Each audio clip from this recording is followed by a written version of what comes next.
पहिलेको दुईटा भिडियोमा डिमिनिसिङ मेथड र स्ट्रेट लाइन मेथड 5 मार्क्सको डेप्रिसिएसन अकाउन्ट भिडियोमा एक्सप्लेन गरिसकेपछि मैले 2 मार्क्सको युनिट एक्टिभिटी मेथडको भिडियो गरेको छु यो भिडियोमा चाहिँ। सो यसमा क्वेसनहरू 2 मार्क्समा आउँछन् र कन्सेप्ट एकदमै सिम्पल छ।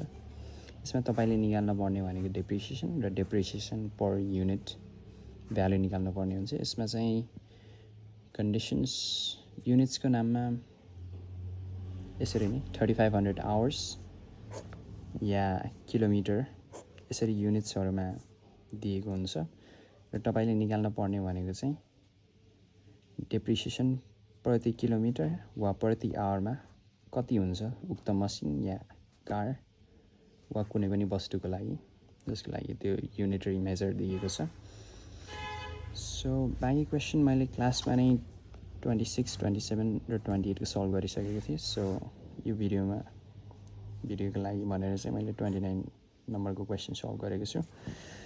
29 नम्बरको क्वेसनमा के भनेको छ भन्दाखेरि एउटा विराटनगरको कन्फेक्सनरीले जेनेरेटर खरिद गर्यो 55,000 रुपिसमा। अनि उक्त जेनेरेटरको लाइफ भ्यालु चाहिँ 5 वर्ष माने रहेछ र उसको स्क्रैप भ्यालु चाहिँ 5,000 दिएको छ। सो उक्त मसिनरी चाहिँ 25,000 घण्टा चल्ने भनेर तोकिएको छ यो क्वेसन अनुसार।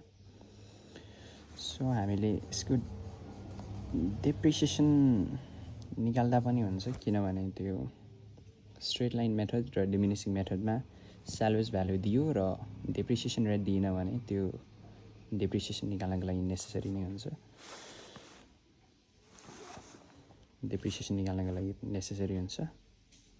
त्यही भएर मैले गर्दा उसको डेप्रिसिएसन पनि निकालेको छु। जुन क्वेसनले रिक्वायरमेन्ट त गरेको छैन तैपनि निकालिदिएको छु सजिलोको लागि, बाँकी क्वेसनहरूमा काम लाग्छ भनेर। अनि अर्को भनेको हामीले निकाल्न पर्ने भनेको अघि भने जस्तै पर आवर कति डेप्रिसिएसन भइरहेको छ भनेर निकाल्ने हो।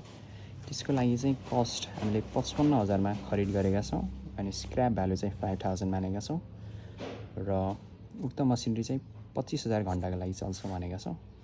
त्यही भएर त्यसरी रेसियो निकाल्दा चाहिँ प्रति घन्टा चाहिँ उक्त मसिनरीले आफ्नो 2 रुपियाँ आफ्नो टोटल भ्यालुको 2 रुपियाँ घट्दै जाँदो रहेछ प्रति घन्टा।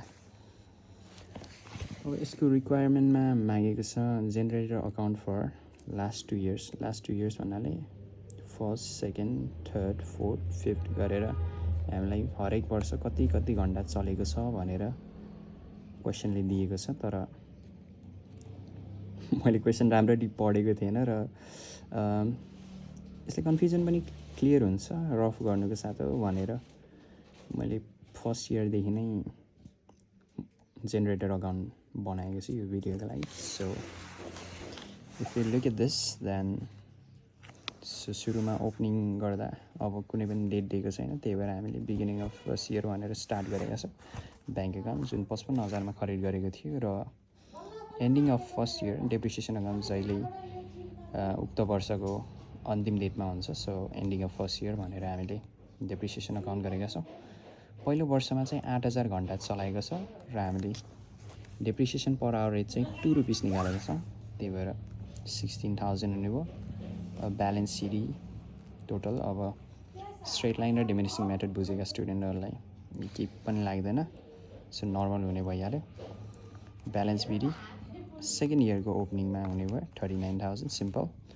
अनि डेप्रिसिएसन अघिकै प्रोसेस फलो हुने भयो। सेकेन्ड इयरमा हामीले 5,000 आवर्स युटिलाइज गरेका छौँ उक्त जेनेरेटरलाई, सो 10,000 हुने भयो। Balance CD 29,000 same. अब थर्ड इयरमा जाँदाखेरि 29,000 भ्यालु आएको छ। एन्ड अफ थर्ड इयर गरिदियो। तेस्रो वर्षमा चाहिँ हामीले 2,000 घण्टा चलाएका छौँ मसिनरीलाई, सो 4,000 2को दरले। ब्यालेन्स सिडी गरिदियो 25,000 टोटल।